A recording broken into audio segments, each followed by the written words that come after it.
En nombre del Padre, del Hijo y del Espíritu Santo. Amén. Señor Jesús, te damos gracias por la bendición de la vida, no tan solo la vida biológica, sino también la vida espiritual. Gracias por el regalo de la vida en el tiempo y el regalo que nos ofreces de la vida en la eternidad. Señor Jesús, gracias por mostrarnos el camino, porque tú eres el camino que nos conduce al Padre. Gracias por enseñarnos la verdad, esa verdad que nos hace libres. Gracias, Señor, por ofrecernos una vida bella en el tiempo, pero infinitamente más perfecta en la eternidad. Gracias, Señor, por ser nuestro compañero, por ser nuestro pastor, porque tú eres nuestro amigo, el amigo que ha dado la vida por nosotros y que nos ha revelado los misterios del reino. Danos, Señor, tu luz para nuestro pensamiento. Te pedimos que seas tú quien inspire nuestros mejores sentimientos. En nombre del Padre, del Hijo y del Espíritu Santo. Amén. Vamos a tomar un texto que continúa con la liturgia, es el capítulo 15 de San Juan, el que hemos estado leyendo en estos días. Adelante, Fer. Este texto nos ofrece hoy una oportunidad inigualable de hablar de un tema que pocas veces el sacerdote habla. Atrás, por sí, muy bien ese texto. Normalmente hay temas que los sacerdotes rehuimos por alguna razón, porque son complejos, porque doctrinalmente hay que manejar conceptos, profundizar en la doctrina. Hoy quiero recibir el regalo de la palabra de Dios en torno a este término, en torno al mundo y a todo aquello que pudiera alejarnos de Dios. La lectura es del Evangelio y nuestra orientación, que Dios Espíritu Santo nos abra el entendimiento. Dice el capítulo 15, del versículo 18 al versículo 21 del Evangelio de San Juan. Que el Señor esté con ustedes.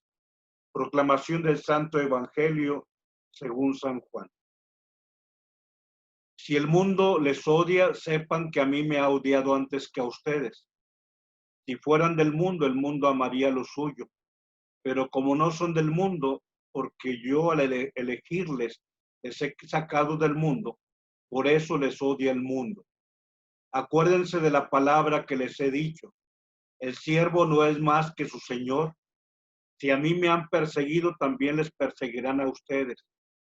Si han guardado mi palabra, también su palabra guardarán. Pero todo esto se los harán por causa de mi nombre, porque no conocen al que me ha enviado. Palabra del Señor. Gloria a ti, Señor Jesús. Adelante, pues vamos a hablar de estos tres temas. Hablamos del mundo, perdón, David, hablamos del mundo, hablamos de la carne y hablamos del diablo. Vamos a llamarle así, lo que en la predicación de los ejercicios espirituales, cuando es la cuaresma o cuando tú vas a algún retiro en especial, se te presentan como los tres conceptos o las tres realidades con las que tú y yo tenemos que luchar si queremos un día llegar al cielo. Hoy voy a hablar sobre el mundo, pero también voy a hablar sobre la carne y también sobre el diablo, sobre el demonio como tal. Hablar acerca del mundo es hablar de un concepto que tiene dos significados en la palabra de Dios. En Juan 3:16 se habla de un Dios que ha amado tanto al mundo que nos ha enviado a su Hijo único para que todo el que crea en él no perezca, sino que tenga vida eterna. Pues hay un primer concepto del mundo que es, vamos a decir, bondadoso, destinatario de la obra de Dios, la obra de salvación.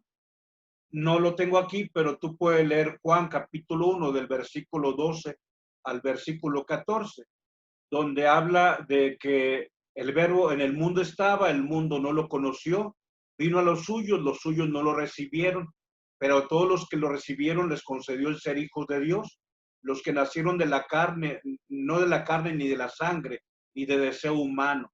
Y el verbo de Dios se hizo carne y habitó entre nosotros. Ese texto hermoso en torno, dice, en el mundo estaba, el mundo no lo conoció.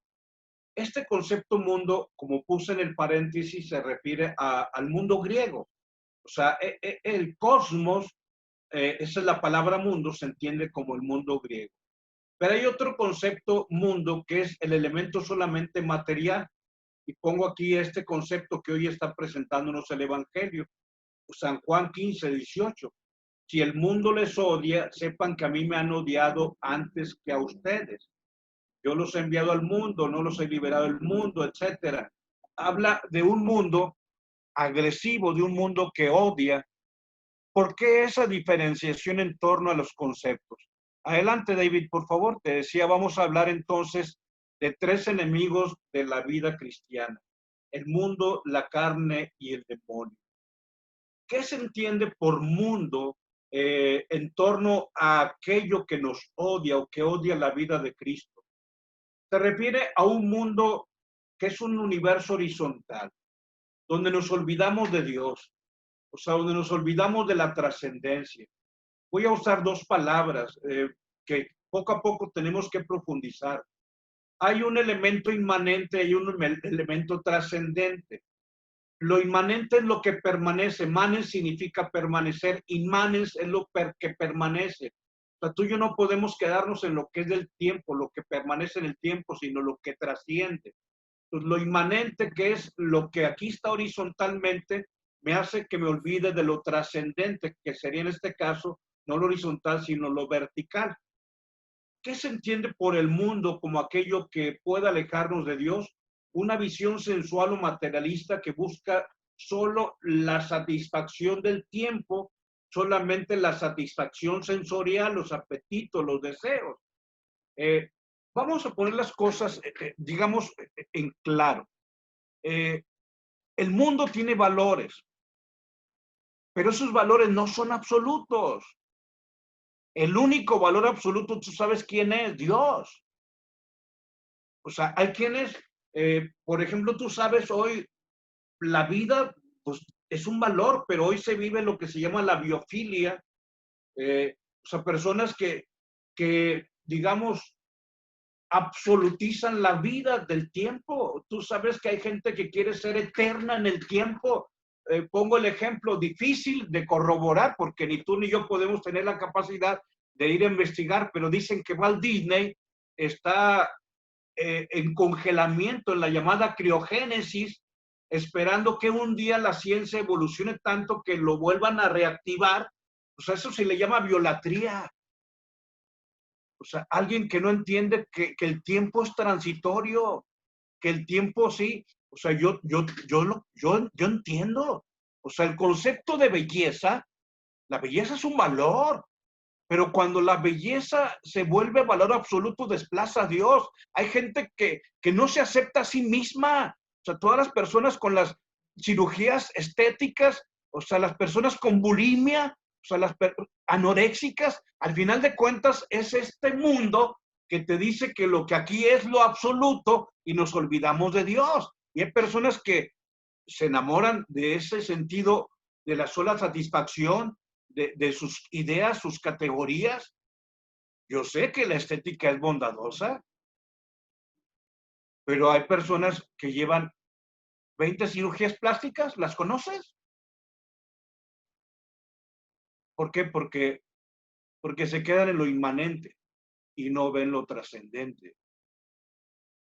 Para entonces usted no estaría de acuerdo con que se eh, hiciera las cirugías plásticas. Yo tengo una cirugía plástica de reconstrucción de mi dedo. Tú sabes, aquella ocasión en que con la sierra eléctrica en el seminario, el dedo se desfloró. O sea, yo valoro la actividad del médico, pero este es el concepto, un mundo horizontal. Personas que nos olvidamos de lo que trasciende. Eh, es un concepto complejo. El texto que pongo aquí es 1 Juan 2:15, donde precisamente nos advierte, no amen al mundo ni las cosas del mundo. Santiago 4:4, la amistad del mundo es enemistad con Dios. O sea, ¿por qué? Porque de pronto el mundo se vuelve absoluto y el mundo tiene valores, pero el único valor absoluto es Dios para ti, para mí. Les puse, no lo muevan, ahí se queda en el chat, les puse en el chat tres, digamos, mitos de los griegos. Hay muchos más. O sea, ahí te pongo a Tántalo, a Sísifo y al Cíclope, pero podría hablarte, por ejemplo, de Prometeo, te podría hablar del Atlas, te podría hablar de otros más. Pero en ese momento solamente refiero esos tres personajes y quizá el primero más.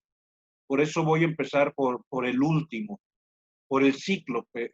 O sea, yo sé que es mitología griega, pero presenta mucho de esas tendencias humanas. El Cíclope, todos estos personajes llamados semidioses, o sea, lo que es Tántalo, lo que es Sísifo, lo que es Prometeo, lo que es Cíclope, lo que es Atlas, son aquellos que atentaron en la mitología griega con alguna característica o categoría que tenían los dioses. Y entonces los dioses los castigaron. O sea, nuevamente reitero, es mitología griega. A Cíclope le dieron un gran regalo. Aquel personaje alto, altísimo, gigante, con un solo ojo en la frente. Pero ese ojo estaba llorando siempre. ¿Por qué? Porque los dioses le dieron un regalo. Fíjate, estas son las tendencias humanas. O sea, tú y yo queremos saber cuánto dura la vida. ¿Quién de nosotros a veces decimos, hoy yo quisiera cuándo voy a morir? ¿Por qué te preocupa eso? Los dioses en la mitología griega le dieron el regalo a Cíclope de saber cuándo iba a morir. Y como sabía cuándo iba a morir, por eso lloraba, porque sabía que le faltaba un día menos, un día menos, un día menos. Terrible castigo. ¿Para qué nos ocupamos del momento? O sea, vive el presente y vive cada día. Y si mañana Dios nos llama, o hoy Dios nos llama, que estemos preparados. El otro personaje es el Sísifo. El Sísifo es aquel que estaba castigado a llevar la piedra, subirla a la montaña y de pronto la piedra para abajo y otra vez. O sea, eso no es más que la historia del hombre del siglo XX. O sea, cuando el hombre había construido enormes ciudades, de pronto viene la Primera Guerra Mundial y ahí va el hombre con la piedra subiéndola y cuando ya la tenía arriba, viene otra vez la Segunda Guerra Mundial y cuando empieza a subirla, y así nos pasa a nosotros. O sea, vamos subiendo la piedra y luego viene el H1N1 y cuando ya está arriba, se viene otra vez para abajo y viene el COVID-19 y después va a venir otro. O sea, porque al final de cuentas son situaciones humanas mundanas, pero el mundo no debe regirnos a nosotros. Pero termino o paso de esta diapositiva por el tercer personaje que siento va mucho a dibujar lo que hoy vivimos o vivíamos tú y yo antes que viniera el COVID-19. Los dioses castigaron a Tántalo con un castigo peculiar. Tántalo estaba encadenado en un foso, digamos, en un pozo, pero un pozo cavado a propósito, un foso. Entonces estaba en la fosa encadenado y el castigo era que Tántalo estaba en ese pozo y tenía agua que iba subiendo, iba subiendo, iba subiendo y el agua le llegaba aquí al cuello. Y entonces Tántalo tenía sed y quería tomar un poco del agua y cuando bajaba la boca, el agua bajaba de nivel. Y ya no podía, y subía la cara y otra vez subía el agua de nivel. Y cuando Tántalo tenía sed, otra vez quería beber, pero cuando quería beber, el agua bajaba de nivel. Ese es el hombre actual, que tiene todo y está insatisfecho. ¿Sí? Tántalo somos nosotros. O sea, la palabra nos advierte de que no nos quedemos en este mundo horizontal,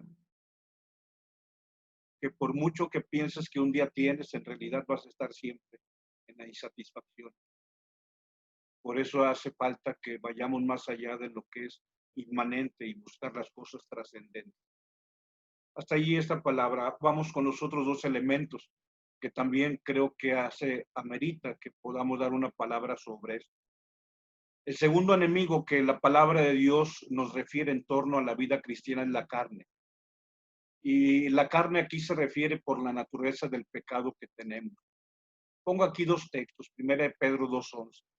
Absténgase de las pasiones carnales que combaten contra el alma. O sea, ¿qué es la carne? O sea, el mundo al final de cuentas es este horizonte donde vivimos. Ahí hay, digamos, un cierto enemigo cuando me quedo solamente en el mundo horizontal y olvido mi tendencia vertical. Pero este segundo enemigo está dentro de mí. Es mi concupiscencia. Es nuestro enemigo interno. Es la lucha más sangrienta. La lucha más sangrienta que Rogelio libra es contra Rogelio mismo. Puedo vencer 1000 enemigos, pero vencer a Rogelio es la lucha más ensangrentada que existe. Porque si alguien conoce a Rogelio, es Rogelio. Y el peor enemigo es quien te conoce perfectamente. O sea, no estoy aquí cayendo en una bipolaridad, perdóname, no. Pero es ese enemigo interno que San Pablo lo representa hermosamente en el texto de Romanos 7. El bien que quiero hacer no lo hago y el mal que no quiero hacer es lo que hago. Pues ese quiebre interno que todos tenemos. ¿Te fijas cómo aquí hay un enemigo de la vida cristiana, nuestro propio quiebre interno? Donde cuántas veces tú y yo hemos tenido buenos propósitos y hemos perseverado en ellos. Se dice que es más fácil cultivar 1000 virtudes que quitar uno solo de nuestros defectos, y es real, porque aquí en el interior es donde se da la lucha más grande. Por eso esto refiere a la carne, el enemigo interno. Alguien podrá hablar de la sensualidad y el erotismo y todo eso. Eso sería el mundo, cuando te queda solamente, o sea, hay quienes somos idólatras del sexo, pansexualistas, pero aquí se refiere a algo interno, nuestra lucha con nosotros mismos. Y viene, bueno, finalmente el tercer elemento, que es el diablo, el Satán, el padre de la mentira, aquel que viene y que nos tienta. Quisiera que pudieras distinguir entre la tentación y la prueba, que cuando es la cuaresma es un tiempo para predicar esto. Es distinta la prueba de la tentación. O sea, las pruebas aparecen como difíciles, las tentaciones aparecen como muy atractivas. Las pruebas te muestran caminos tortuosos, las tentaciones te muestran amplias avenidas. Las pruebas buscan que crezcas, las tentaciones buscan nuestra muerte. Las pruebas Dios las permite, las tentaciones es el maligno el que las acerca a nosotros. ¿Cuál es la definición de una tentación? Aquí pongo una de Wolfgang Pannenberg que dice, tentación es aquello que hace que veas como real solamente lo que en este momento te incita o te excita, todo lo demás pasa al universo de lo irreal. Sí, eso es la tentación. O sea, para una persona con problemas de alcoholismo, la botella de cerveza o la botella de whisky o lo que sea, es aquello que hace que vea como real solamente lo que en ese momento le está incitando, le está excitando. Todo lo demás se vuelve irreal, su familia, sus hijos, sus papás, su negocio, su escuela. Pongo quizá un ejemplo grotesco y perdóname si lastimo a alguien. Para ese joven que tiene frente a sí una jeringa con una inyección de esos venenos llamados drogas, la tentación es aquello que veas como real, que hacen que veas como real lo que en aquel momento te incita o te excita. Solamente esa jeringa es real. Todo lo demás se vuelve irreal. Sus viejecitos. Ese joven está en una ciudad importante del país estudiando y está ahí estudiando porque sus papás con mucho sacrificio vendieron hasta la última cabeza de vaquita para pagar la última colegiatura. Sus viejecitos son capaces de endeudarse, pero esos viejecitos son irreales para él. Lo único real es esa maldita jeringa que tiene ahí en el buró. Esa maldita jeringa es lo único real para él. Todo lo demás es irreal. Caray. Estos son los tres enemigos de la vida cristiana: el mundo, la carne y el diablo, el tentador, el padre de la mentira. Es padre de la mentira porque te ha hecho ver como si eso fuera bueno. Y todo lo demás es, según él, tan relativo. Así, sin mover la diapositiva, retomo el texto. Si el mundo les odia, sepan que a mí me ha odiado antes que a ustedes. Si fueran del mundo, el mundo les amaría a lo suyo, pero como no son del mundo, porque yo les he elegido y les he sacado del mundo, por eso les odia el mundo.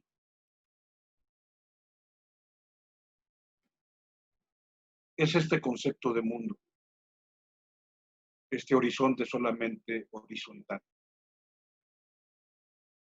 Tú que quieres ver hacia la altura, hacia Dios, el mundo se va a reír de ti.